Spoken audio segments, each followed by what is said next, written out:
good evening. Yes. I'm fairly new at practicing, but I know a couple of times you've mentioned dullness in meditating, and I wondered if you could explain what that means and what's the opposite of it. Yes, I would be pleased to do that. It's a very good thing to be aware of. Could you repeat your question? Yes, I'll repeat the question. The question is if I could say something about what dullness is and what is the opposite of dullness. And the opposite of dullness is fully conscious awareness or more conscious awareness. So to explain, we are aware of all kinds of things. But if you reflect, sometimes you are very fully aware of something, and other times you're just sort of barely aware of something. Or it could be at the same time. You're focused on one thing and you just have a relatively indistinct awareness of something else. So it's obvious that the quality of our awareness can involve greater intensity, greater vividness, greater clarity at any given time. And of course, just as with our eyes, whatever we're looking directly at is what we're most aware of. So if we just, for the moment, and for the sake of this discussion, let's disregard the fact that you can be very aware of one thing and relatively unaware of something that's in the periphery. Let's just reflect a little bit on how aware we are of those things that we're actually paying attention to.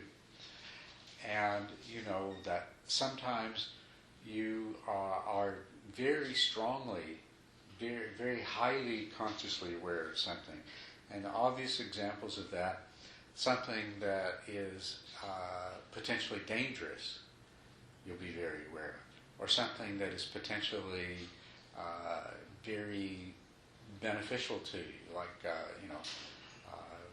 you drop the $100 bill you're holding and the breeze starts to blow it down the sidewalk. You're very aware, right? But then there are those other times when our awareness is much weaker than that. And we realize there's sort of a spectrum that on one end is where we are very fully aware of something, and as we get towards the other end, and this is where we call what we call dullness, there is less clarity, less distinctness, and that happens, of course, when we're tired. It happens when we're falling asleep, so on and so forth. So if you imagine the spectrum, and at one end is being fully consciously aware, absolutely just as fully aware of whatever it is you're paying attention to as you could be. And at the other end, where your awareness becomes so dulled that you're actually falling asleep, then we're talking about where you are on this spectrum. And in your meditation, you want to be fully alert and fully aware. Or let's put it this way. One of the ways that I like to use these words is to say that awareness comes in all kinds of different degrees. It's the degree that we are conscious in the moment that's most important. And so it's the power of the consciousness aspect in that awareness that's really important. So when we meditate, what we would like to do is to cultivate more and more of that alert, fully conscious awareness, and to be on guard for the fact that whenever our mind begins to become calm and settled, there's a tendency to fall into the dullness. Another way to think of it is that we'd like to keep the energy level of our mind high, the way it is when we are stimulated and active in the world. But when we sit down to meditate and become quiet, there's a tendency for the energy level of the mind to fall. And so we begin to lose that clarity, we begin to lose that vividness of perception. The intensity begins to disappear. And we'll find at some point we start to sink into drowsiness or sleepiness. And so that's all on the same continuum. So when we're meditating, we want to be to remember to be mindful of the tendency for dullness to come in whenever our concentration does start to improve. And when that happens, to raise the energy level of the mind, to do whatever we need to do, and there's different things that we can do, and to do whatever we need to do to brighten the mind up again and become fully awake and aware. And over time, if we do that in our meditation practice, over time we'll become progressively more and more fully aware. And this will carry over into our daily life, so we have more powerful mindful awareness in our daily life as well. And this is where we want to go to. In the process of doing that, we'll recognize that what we have been doing most of our life is going through our lives, if we have a spectrum that goes from here to here, most of our lives, the high points of when we've been in the middle of the spectrum, and a lot of the rest of the time we're somewhere down here in the lower half. We spend a lot of our time in our life going through in not very well developed state of awareness. So this whole other half is what's available to us if we train our minds to pay more attention. Does that make sense to you? Thank you. Yeah. So that's what we want to do. And the other thing that's really important about this, there is a certain advantage to go out there and walk down the street or function in the world and to be more fully aware of what is going on around you and what is in front of you. So there is some advantage to that, but the real advantage is not that. The real advantage is when you have that enhanced awareness and you direct it at your own mind, and so what that mindful awareness is doing is revealing the processes that are taking place, so that you start to become aware moment by moment of what you're really doing and why you're doing it, and whether it's really appropriate, whether it's really serving you, whether it's what you really want and need to be doing. So that's where the real value of it comes in.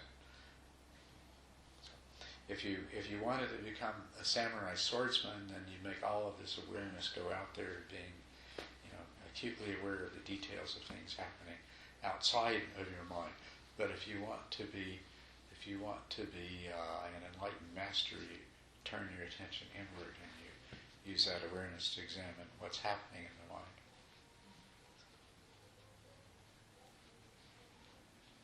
Good evening. We saved that seat for you.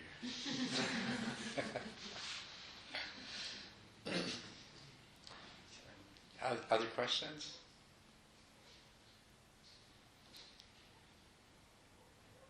Some new faces here. Just wondering if you have any questions or anything, since I haven't seen you here before. I'm all questions. Okay, look, wonderful. But I'm all ignorant, so I haven't opened my mouth yet. Well, My focus has been on being present. has been on which? Being present. Being present, yeah. In the now. That's right. Yeah. The meditation that I've done in the past, which has never been formal, has always been toward being able to not think while I do it. So I was hearing you talk about being fully aware when you meditate, and I don't know how to relate that to the way I've meditated, which I've never looked at how aware I was when I kind of put my mind on that hook, and it allows me to stop thinking. But I've never thought of it in terms of awareness. I think in terms of awake and asleep rather than aware. Well, that's the same spectrum I was talking about. I did say at this end was drowsiness and falling asleep. And the other end is being wide awake as you can possibly be. So it really is the same spectrum there. And what you said about your approach to meditation has been being present. That really is the essence of all meditation. All the different ways that we meditate are they're just different ways of trying to bring ourselves into being fully present. So, like with the meditation on the breath is what's happening right now, and it's actually in the practice that the way that I encourage most people to do it. It's not even a meditation on the breath, which is a concept and an abstract idea. It's the meditation on the sensations of the breath. The sensations of the breath are immediate. They're right now. They're constantly changing. They're never the same 2 instants in a row. It's just a constant process of changing sensation. And so to meditate on the breath is a way of training yourself to be in the present. Practicing mindful awareness in your life is a way of training yourself to be fully present. What's really happening right now. And so all of meditation is trying to bring us in this direction. And one of the purposes of being fully present is the spiritual goal of meditation is to achieve insight into the way things really are, and to have that experience of knowing the truth, which, as they say, the truth will set us free, and it will, although we have to take that on faith until we have the experience of it. But the truth is what's happening now. The truth isn't thoughts that you may have of a past that doesn't exist anymore, or a future that will probably never exist in the sense that you think of. Truth is to be found in the present moment, and so that's where we look for it. And a very important part of meditation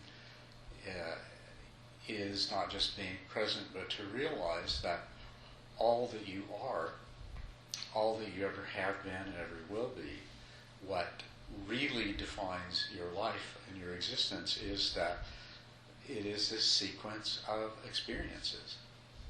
That being and experience are the same thing, and experience is constantly changing moment by moment.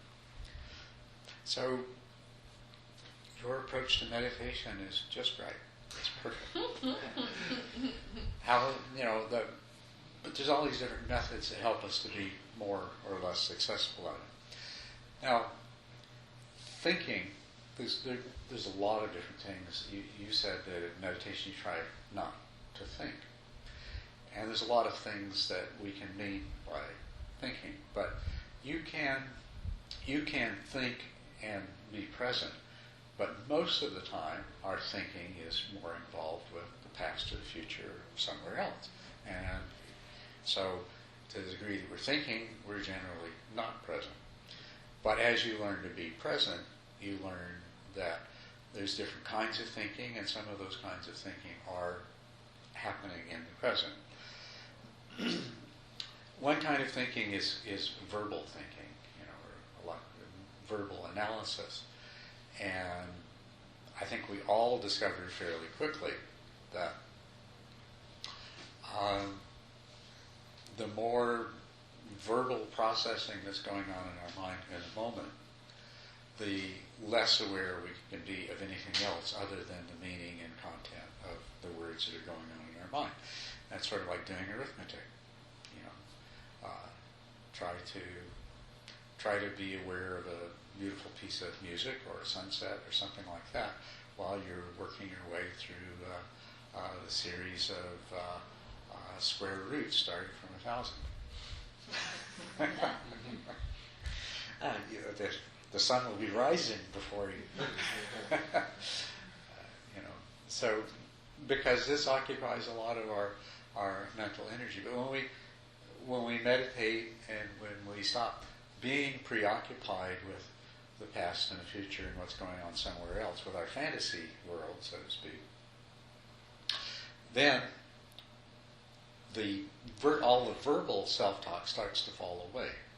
And there's still a kind of thinking taking place, but it's a more flowing kind of thinking, and it synchronizes itself very, very well with the awareness that we're experiencing in the moment. And so we can then flow with the changes that are taking place and exercise whatever thinking is appropriate to that. Some of which is even analytical, because reality presents itself to you, you're aware of it, and your mind makes associations with other things that you've learned in other places. You don't have to think about it verbally, though, and construct a mental essay on the topic. You can just let the understandings coalesce, and that's the kind of thinking that does happen in meditation, and it gives rise to insight. Those moments when we realize that what's happening right now is what's always been happening, and it's one of those things that the spiritual teachings that we've heard are trying to tell us, and all of a sudden there it is right in front of us. And so I think probably when you said your comments about softening thinking, you were probably referring to verbal thinking. Is that right? Yes. Noise.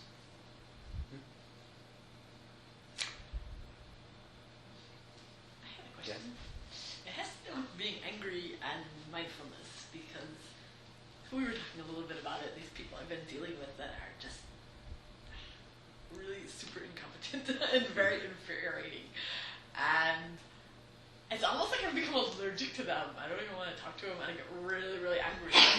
And like the other day, I was leaving a message for somebody who we were trying to set up an appointment, and supposedly she was, supposed to call me within 24 hours, and it was a week later, right? So I ended up leaving this, without necessarily wanting to, leaving this rather snide message on her answering machine.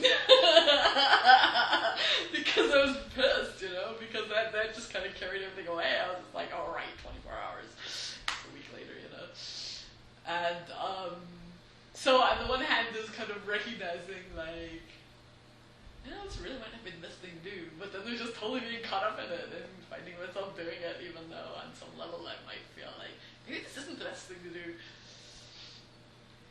Can you repeat that question? What's that? Can you repeat that question?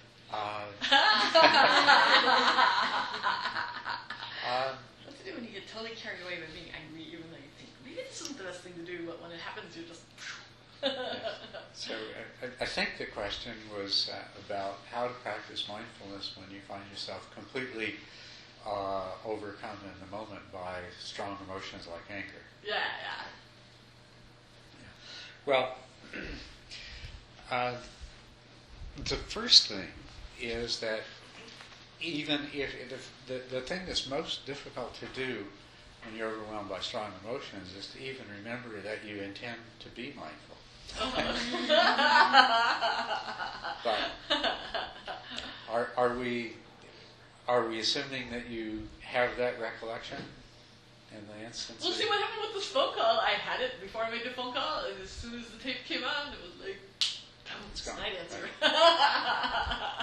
It kind of just vanished, Well, when there's really strong emotions, and when you're lucky enough, either before you've entered into the situation that is likely to bring the emotions forth, or if you're fortunate enough to have the awareness of your wish to be mindful come up in the midst of those emotions, the best thing that I've ever found to do is to be conscious of the sensations that it's producing in your body. Because anything else, if you try to be aware, the emotions are already overwhelming you. Mm-hmm. And so if you try to focus your attention on the emotions, then, you're either going to get totally lost in them, or you're going to end up stirring up other kinds of emotions, and you're going to have conflicts about, I'm angry. Well, I shouldn't be angry. I must be mad. There's something bad. There's something wrong with me. All that sort of stuff. So what I think is the best thing when there's really strong emotions is to at least start off by being aware, how does this make me feel? How does my chest feel right now? How does my head feel? How does my throat feel? And this will take your mind away from those thought processes that would just otherwise rationalize and expand on emotions, or getting swept up by the feelings and identifying with, well, I am angry, and it's no wonder I'm angry. All that sort of thing. You're of all the things that you can be aware of, your physical sensations are going to be the best refuge for mindfulness in the time of really strong emotion. And if you can keep your mindfulness there, then that's going to it's probably going to help you stay more centered. Not that you won't still have really strong emotions, and not that you might not still say something that you regret later, or leave a telephone message that maybe. But you're a little bit less likely to. But the most important thing that will happen is that by being mindfully aware of the physical sensations, you're providing feedback to those parts of your mind which are generating the strong emotion. And the feedback that you're providing is that, wow, this doesn't really feel very good. But what's the difference between the physical sensations and the emotion? When you said that, I thought, what's the difference? It's the same thing. I don't know. That was just the question. Well, because the difference is subtle. We don't need to analyze the difference. But the important difference is that if you look at the physical sensations and you find your neck muscles are tense, and the muscles in your head are tense, and your throat feels tight and it's constricted, and that those feelings don't feel good. If you look at your anger as an emotion, rather than looking at the physical sensations, you're more likely to get caught up. The anger is validating your sense of self, and it's making you feel big and strong and real and powerful and all of these kinds of things. And so if you pay attention to emotions, and that's the kind of feedback you get. I mean, that's what gets us hooked on being angry anyway. Like when you're 4 years old and you lose your temper and you feel really big and important and control and everything else. And that conditions you to get angry whenever you feel like you need to have those kinds of feelings. But then on the other hand, it's kind of like, from one perspective, I mean, there is that perspective of you can just feed it, and this person screwed up and yada, yada, yada, yada, yada, yada, that can happen. But then it's like, those desires that cause that anger, like she did say on her message machine that she returns all calls in 24 hours, and it was a week later. So there's that feeling, and it's like, that's not, it's not necessarily like, what's the right word? Like, there is that tendency to say anger is bad, it's bad, I shouldn't get angry at this person. But on the other hand, there's that feeling of this person had agreed to do something and didn't do it, and this has been really consistent. And, you know what I mean? It's complicated, because I feel like there's certain feelings there that are yes. like, I don't know how to describe it, and not justified isn't the right word, but that are like, not to be ignored, or not to be, like, it's giving you a message, it's like, it's about something that's real in a certain way or something. Well, let's just leave it at this, that if you can see that there's a value in not being completely overwhelmed by anger, and if you would like to have more control over your anger, the most useful thing that you can do when you're angry is to focus your attention on the ways in which it's not really serving you and it's not really helping you. And one of the really easy ones to get at is that it doesn't feel good physically to be angry. I guess I'm not really interested in putting like a good or a bad on it, you know what I mean? It's like... It's not about good or bad. It's about whether, the degree to which it's serving you. But right now, if you're a person who is being overwhelmed by anger, the fact is, right now you would like to have some control over those mental processes so that you're not overwhelmed by it. Mm-hmm. Okay, so all you're doing is you're looking at a way of using your mind to bring a little bit more balance. Mm-hmm. Okay, and if the situation that exists is that it's overbalanced in the direction of becoming overwhelmed by anger, Mm-hmm. in order to help balance it, you've got to put something on the other side of the scale. But yeah, and it's kind of also a question of not just reacting as to and seeing it and being like, oh. Rather than just reacting. That was more what I was interested in, was that thing of having just reacted. And then, Well, see, what will happen if you, through mindful awareness, you make those parts of your mind which generate these emotions, if you provide them with the feedback of the effect that their activities are having, then this will help to create more of a balance over time. And what will happen? You don't need to make any judgments. Yeah, All you need to do is really let the light of conscious awareness reveal the effect that's actually being produced in the moment, and then later on you'll find that this has by itself produced a change.